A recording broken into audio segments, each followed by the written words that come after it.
Hola, soy Gabriel León y estás escuchando La Ciencia Pop, un podcast sobre historias de ciencia.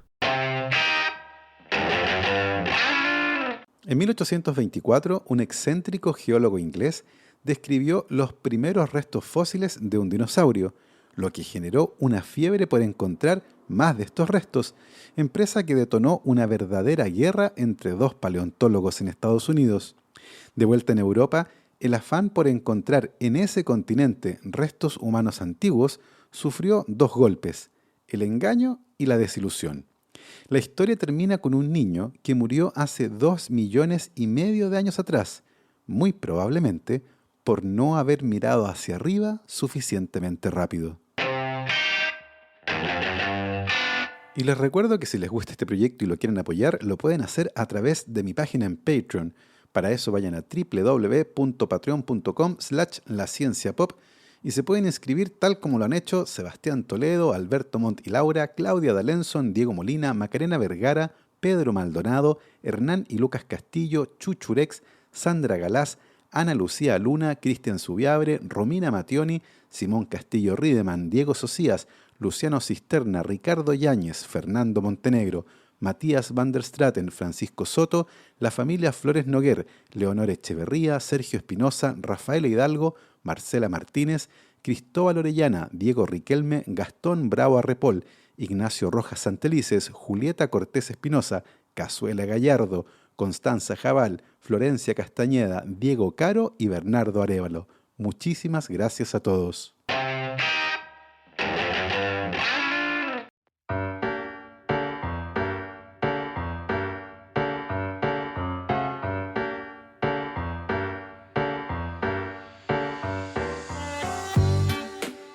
William Buckland fue un hombre de múltiples intereses y conocidas excentricidades. Nacido en 1784 en el Reino Unido, desde muy pequeño se sintió fascinado por el mundo natural, la paleontología y la geología, así que a nadie le extrañó que eligiera un camino en la investigación geológica. En su vida académica era considerado como uno de los mejores profesores, y sus clases y charlas eran muy comentadas.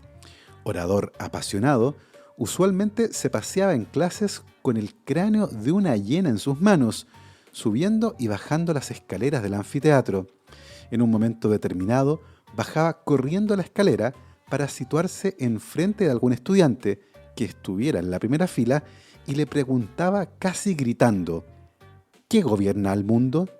Usualmente el joven estudiante solo atinaría a echarse para atrás, ante lo cual Buckland pasaría al estudiante situado al lado del primero y, poniendo el cráneo de la hiena justo enfrente de la cara del estudiante, repetiría la pregunta: ¿qué gobierna el mundo? Ante la falta de una respuesta o cualquier palabra que saliera de la boca de sus algo asustados estudiantes, él mismo se contestaría: el estómago gobierna el mundo. Los grandes se comen a los más pequeños y estos a otros aún más pequeños. Y Buckland lo tenía muy claro. Era famoso por varias excentricidades, como realizar el trabajo de campo vestido con toga y birrete, pero particularmente por comer cualquier cosa que se le cruzara por delante, desde un rinoceronte que murió en el zoológico a moscas azules.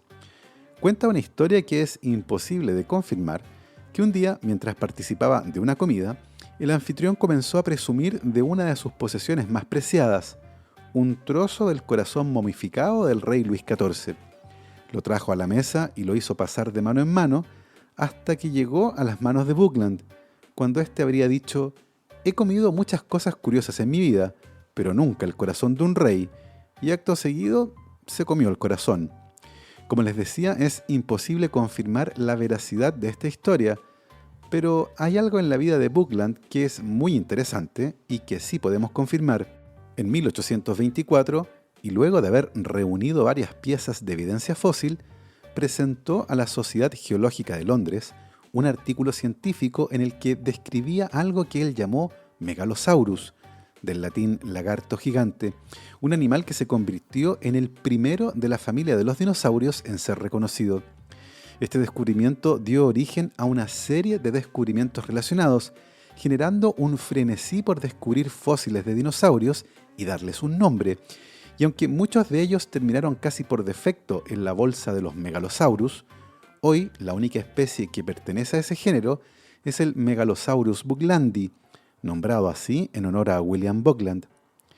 Al otro lado del Atlántico, el descubrimiento de los primeros fósiles de dinosaurios detonó una carrera casi sin cuartel por descubrirlos, y a fines del siglo XIX, esta fiebre de los fósiles generó una historia de desencuentros entre dos científicos, con odiosidades que muy pocas veces se han visto y que fue conocida de hecho como la Guerra de los Huesos, guerra que involucró a los paleontólogos Charles Marsh y Edward Cope.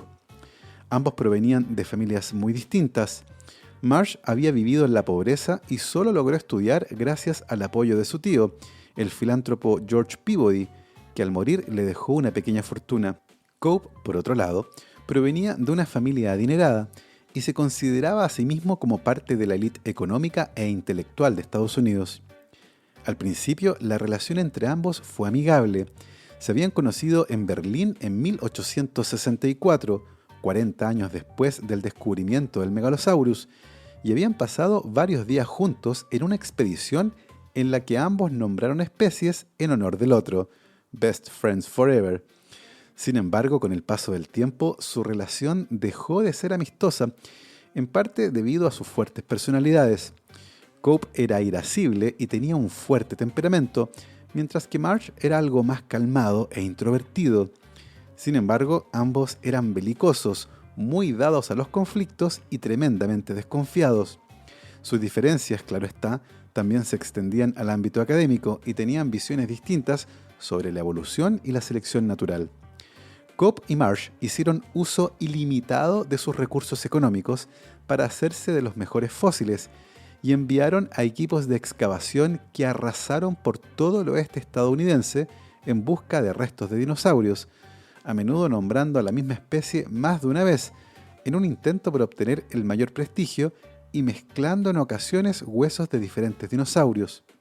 Cuando sus equipos terminaban de excavar un sitio, a menudo destruían el lugar dinamitándolo, para que el equipo que venía detrás no encontrara nada de valor, y era usual que ambos sobornaran a quienes estaban trabajando en las excavaciones para que les hicieran llegar a ellos los mejores fósiles en lugar del otro.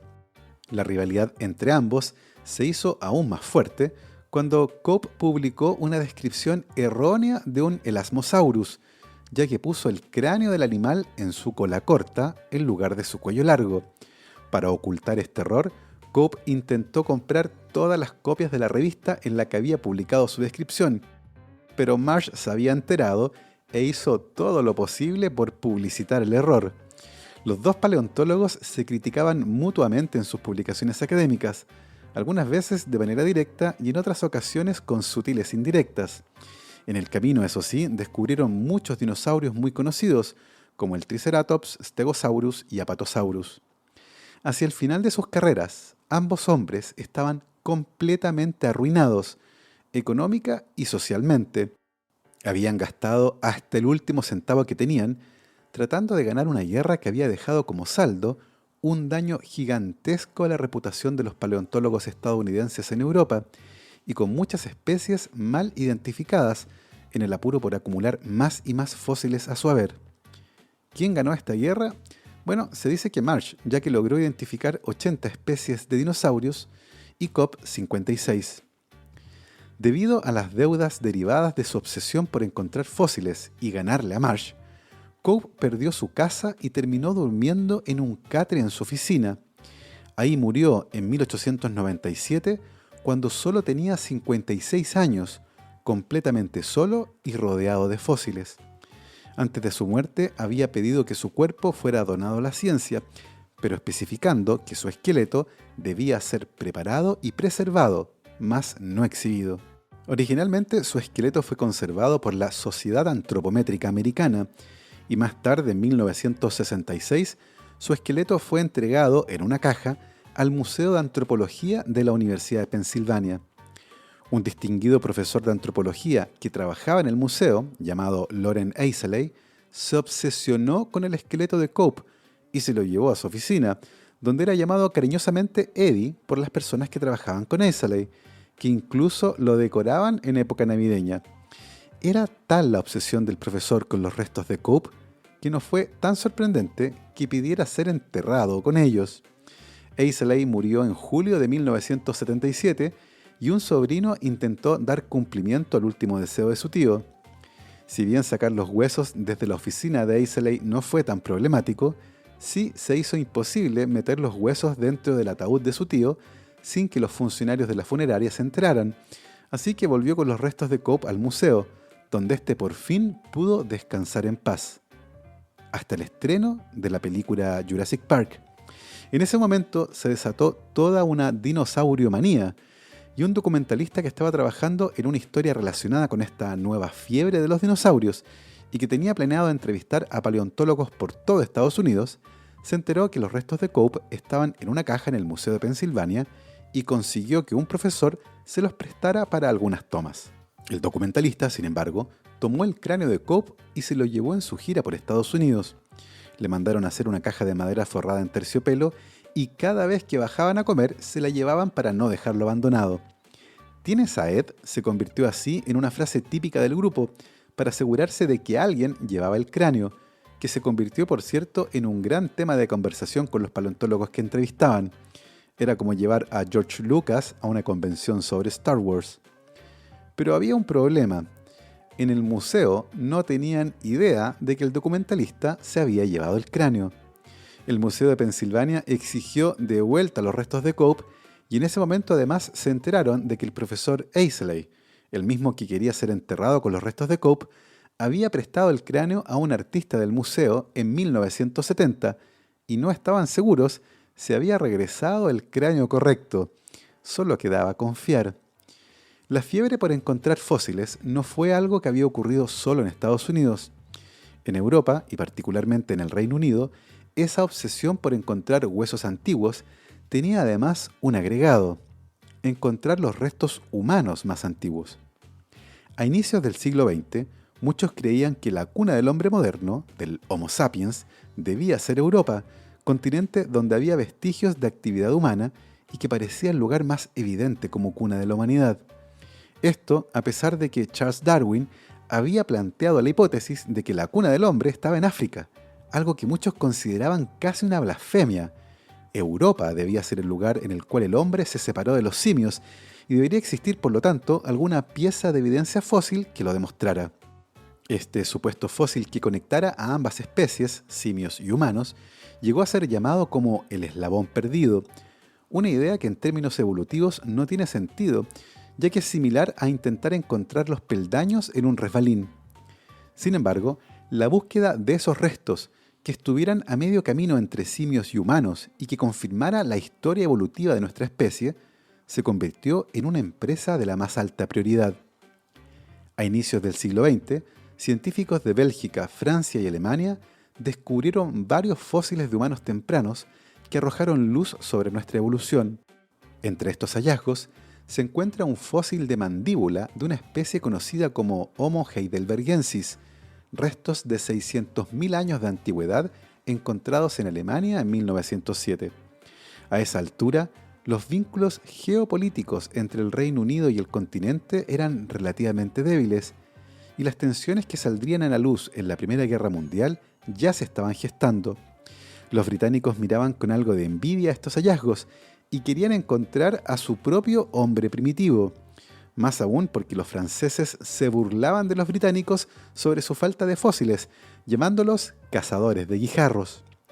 Los científicos ingleses habían determinado que era más probable que descubrieran a un hombre primitivo británico en los pozos de grava del Pleistoceno que existen en el sur de Inglaterra, y un día, un anticuario aficionado a la arqueología vio que se había excavado una zona para construir un estanque de agua en un pueblo llamado Piltdown. Sería en ese lugar donde finalmente los ingleses hicieron el gran descubrimiento que ponía al famoso eslabón perdido en sus tierras.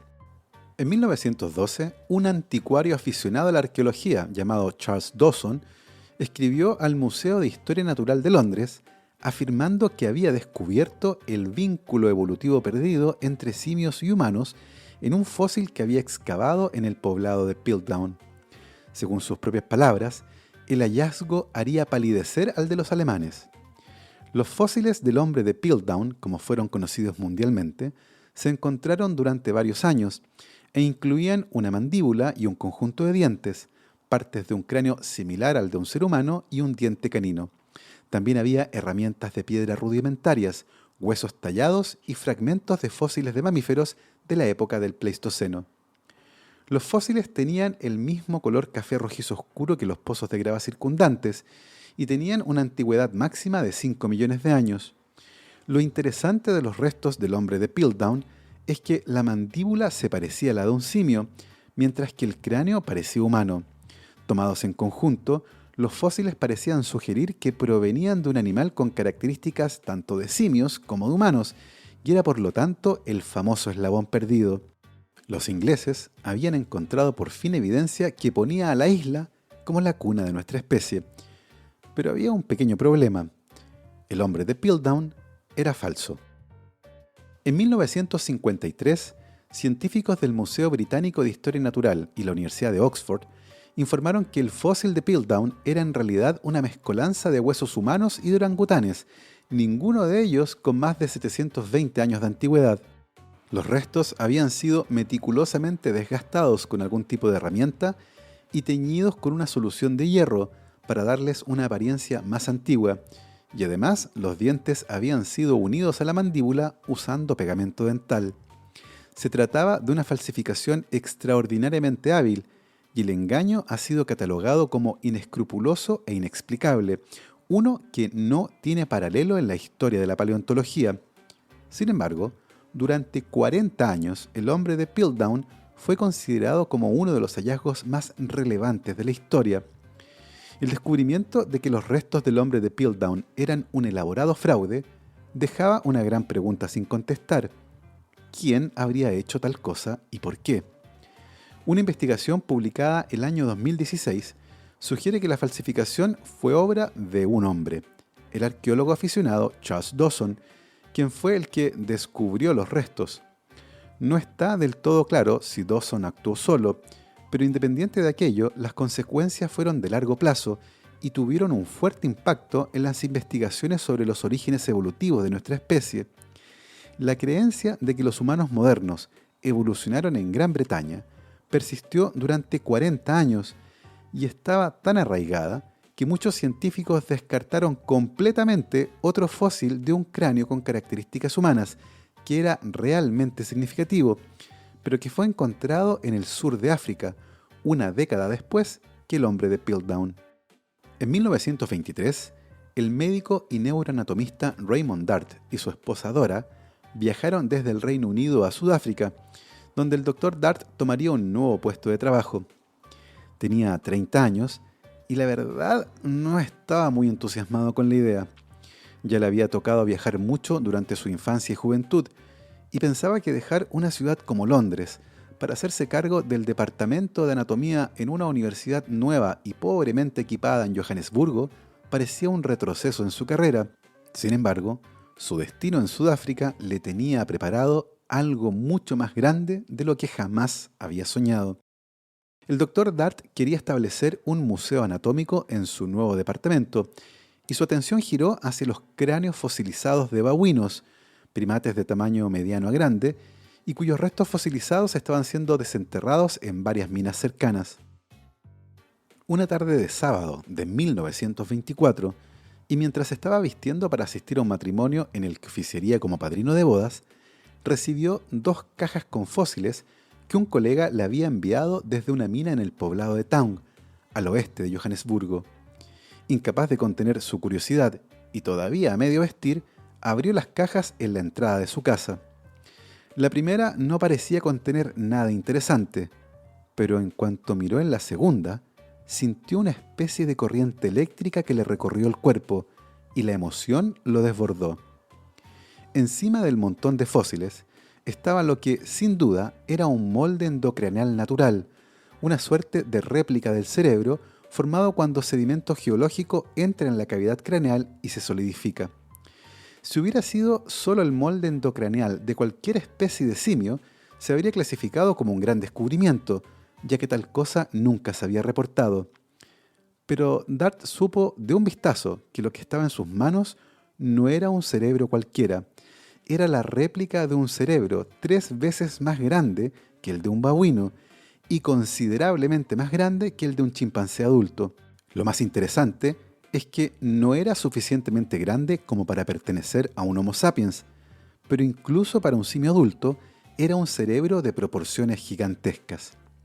Inmediatamente se puso a buscar entre los huesos dispersos en la caja algunos que correspondieran al cráneo en el que estuvo ese cerebro. A los pocos segundos encontró toda la parte frontal de un cráneo en el que el molde endocraneal encajaba perfectamente. Se quedó con los fósiles en las manos, sosteniéndolos como si fueran un tesoro muy valioso, casi con codicia, y pensando en los pasos que seguían. En ese momento estuvo seguro de que tenía en sus manos uno de los hallazgos más significativos jamás hechos en la historia. La teoría, en gran parte desacreditada de Darwin, de que los primeros progenitores del hombre probablemente vivieron en África, se le presentó inmediatamente y pensó en la oportunidad que tenía en sus manos. Estas agradables ensoñaciones fueron interrumpidas por el propio novio, que tirando de una manga le pedía que terminara de vestirse lo antes posible porque ya era la hora de salir. Todos los fósiles volvieron entonces a sus cajas, excepto los de ese cerebro y cráneo tan especiales, que fueron guardados celosamente bajo llave en un armario. Durante los siguientes 3 meses, Raymond Dart usó cada momento libre que tuvo para limpiar cada centímetro cuadrado del cráneo, usando unos palillos de tejer de su esposa. Luego de ese arduo trabajo y 2 días antes de Navidad, el rostro de un niño, con un juego completo de dientes de leche y sus molares permanentes en proceso de erupción, fue revelado. Dart escribió en su diario: «Dudo que hubiera algún padre más orgulloso de su descendencia que yo de mi bebé Taung en esa Navidad de 1924». Dart envió un manuscrito a la revista Nature en 1925, asegurando que los restos pertenecían a un homínido de cerebro pequeño, un miembro de la familia humana, el primero de su tipo en ser descrito en África. El cráneo además ocultaba un detalle de enorme importancia: la posición del foramen magno, el lugar donde la médula espinal se une al cráneo, estaba al centro del mismo, lo que indicaba claramente que este homínido había caminado erguido, con las manos libres para manipular herramientas y armas, en un entorno abierto muy al sur de los bosques ecuatoriales habitados por chimpancés y gorilas.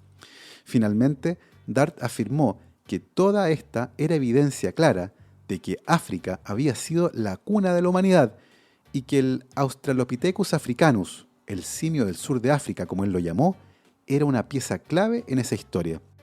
Aunque Charles Darwin había predicho que los antepasados humanos debían haber vivido en África, los hallazgos posteriores de humanos fósiles de gran cerebro en Europa habían inclinado a la opinión científica a favor de Eurasia como el lugar del nacimiento de la humanidad. Estos incluyeron numerosos restos de Neandertal, los hombres de Cro-Magnon descubiertos en 1868 en Francia y el cráneo de Piltdown del sur de Inglaterra de 1912, cuyo gran cerebro y mandíbula de simio cumplían con las expectativas de la época. Así, no es de extrañar que el niño de Taung, presentado como el eslabón perdido de África, encontrara una fría recepción en Europa. Muchos lo descartaron, opinando que, en el mejor de los casos, correspondía a un pariente del chimpancé o gorila, con poca relevancia para la ascendencia humana, subrayando que, hasta que no se dispusiera de un espécimen adulto, el asunto era apenas una anécdota. En 1931, Dart llevó los restos fósiles del niño de Taung a Londres, en una gira que buscaba convencer a sus colegas. Por error, el cráneo fue olvidado en el asiento de un taxi, y el chofer, al revisar más tarde el contenido de una caja abandonada en su automóvil, llevó espantado los restos de lo que él pensaba había sido un crimen a una estación de policía, donde el niño de Taung se reunió finalmente con su padre. Curiosamente, la idea de que el niño de Taung había sido víctima de un crimen fue una que quedó dando vueltas en la cabeza de Dart y que décadas más tarde se materializaría en una hipótesis sobre el nacimiento de nuestra especie. A partir de la década de 1930, se descubrieron en Sudáfrica muchos otros restos fósiles similares al Australopithecus africanus, varios de ellos de adultos, y que compartían varias de las características anatómicas del niño de Taung, contribuyendo a que lentamente se aceptara la incómoda idea de que África había sido en efecto el lugar de nacimiento de nuestra especie. Con fósiles de hombre mono adultos, ahora disponibles para su estudio, el concepto de Dart del Australopithecus como un antepasado africano de los humanos posteriores fue aceptado. Animado y aliviado, Dart volvió a entrar en el campo emocional de la paleontología de homínidos y comenzó una investigación de largo plazo en unas cavernas cercanas a una mina distante 250 kilómetros al noreste de Johannesburgo. En ese lugar, los mineros habían descubierto una vasta acumulación de huesos fósiles y entre ellos, Dart identificó y describió varios nuevos especímenes de Australopithecus. La mayoría de los otros fósiles provenían de antílopes, y Dart especuló sobre cómo todos esos huesos habían llegado a esa caverna. En una larga serie de publicaciones, argumentó que nuestros ancestros habían sido poderosos cazadores que experimentaron una transición depredadora de simio a hombre, trayendo de vuelta a su cueva los huesos de sus víctimas, los que podrían servir como herramientas y armas útiles. Usando una prosa dramática y provocativa, Dart presentó su punto de vista sobre estos archivos sangrientos de la humanidad. Esta idea de la violencia como eje central del nacimiento de nuestra especie fue publicada en 1953 bajo el título La transición depredadora del simio al hombre, un ensayo que dejó una profunda marca no solo en las investigaciones antropológicas, sino que también en la cultura popular.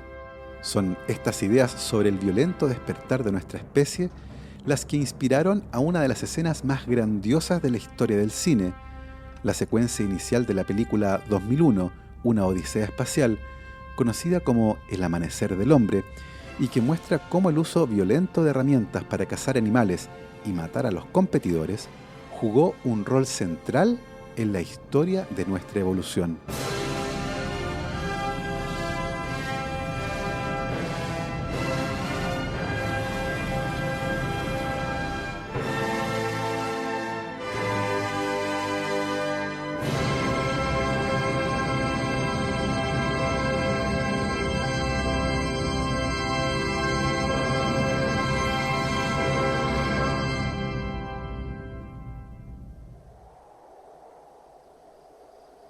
Actualmente sabemos que el niño de Taung vivió hace aproximadamente 2,5 millones de años atrás, y durante mucho tiempo la explicación de su muerte era que había sido asesinado por otro miembro de su mismo grupo, porque se supone que los humanos y nuestros ancestros somos inherentemente violentos, ¿no?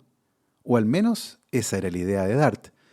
Sin embargo, el hecho de que los restos estuvieran en una caverna que parecía una madriguera y junto con otros huesos, hizo que muchos plantearan la idea de que tal vez el niño de Taung no fue asesinado por uno de los suyos, sino que se convirtió en el almuerzo de algún depredador, probablemente algún felino grande como un león, un tigre o un leopardo. Y esa idea ganó aceptación gradualmente, hasta que llegó el año 1994. Ese año, el paleoantropólogo Lee Berger, que es algo así como la versión de carne y hueso de Indiana Jones, estaba en una excavación en Gladysville, 40 kilómetros al noreste de Johannesburgo, cuando al atardecer vio como un grupo de monos que se alimentaban en las cercanías comenzó a dispersarse rápidamente. De pronto, un águila descendió en picada y tomó por la cabeza a uno de los monos con sus afiladas y largas garras. Rápidamente, Berger se subió a su auto y siguió al águila hasta su nido. Ahí vio no solo al águila devorar al mono, sino que también una pila de huesos de comidas anteriores. Los huesos tenían marcas de las garras del águila, así que Berger volvió lo más rápido que pudo a su laboratorio en Johannesburgo y revisó los huesos hallados junto con los restos del niño de Taung. Y claro, tenían las mismas marcas. Publicaron la hipótesis del águila, pero esta fue recibida con frialdad. A esa altura, la hipótesis principal era que un leopardo había cazado al niño de Taung. Que lo hubiera hecho un ave sonaba hasta casi insultante. La discusión en torno a cuánto peso podía levantar un águila y que las marcas no eran muy decidoras duró años. Hasta que una noche, mientras leía sobre águilas, Berger se topó con un dato interesante. A veces las águilas picoteaban las órbitas de los ojos de sus víctimas para poder llegar al cerebro, y en ese afán dejaban unas marcas muy características, similares a comas o signos de exclamación, en la parte interna de la órbita del ojo. Berger corrió al laboratorio y sacó desde la caja fuerte donde estaba guardado el fósil del niño de Taung. Y claro, tenían exactamente las mismas marcas. Hoy, la idea de que ese niño de 3 años, un pariente lejano del Homo sapiens que vivió 2,5 millones de años atrás, fue cazado por un águila es bastante aceptada.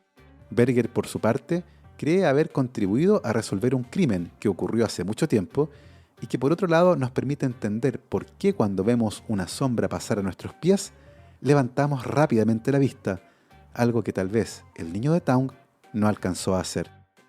Y así hemos llegado al final de esta interesantísima historia. Espero que la hayan disfrutado. Yo me despido como siempre con mis agradecimientos a mis queridos Patreons: Manuel Morales, Fernando Rode, la familia Helfman von de Sauer, Giuseppe Carufo, Nicolás Martínez, Felipe Mazanes, Nicolás Cabello, Sandra González, Sebastián Umaña, Diego Torres, Eugenio Gracet, Carolina Valle, Berurín Illeco, Cristóbal Moene, la familia Serpa Rebolledo, Juan Berlinger, Pablo y Milesita Villalobos, José Mtanús, Ana María Alarcón, Rosario Calderón, Michael Cavalar, Pedro Castillo, Adrián Cataldo, Matute y Consu, Candelaria Pimentel, Florencia García, el S Podcast, Keiichi Minamoto, José Luis Ulloa, Dania Sepúlveda, Alex Gutiérrez, Amanda Larraín, Pedro El Bebo Jorquera y Marcela Martínez. Nosotros, como siempre, nos escuchamos la próxima semana. Que estén muy bien, lávense las manos, ventilen muy bien todos los espacios cerrados, vacúnense cuando les corresponda y que la ciencia los acompañe.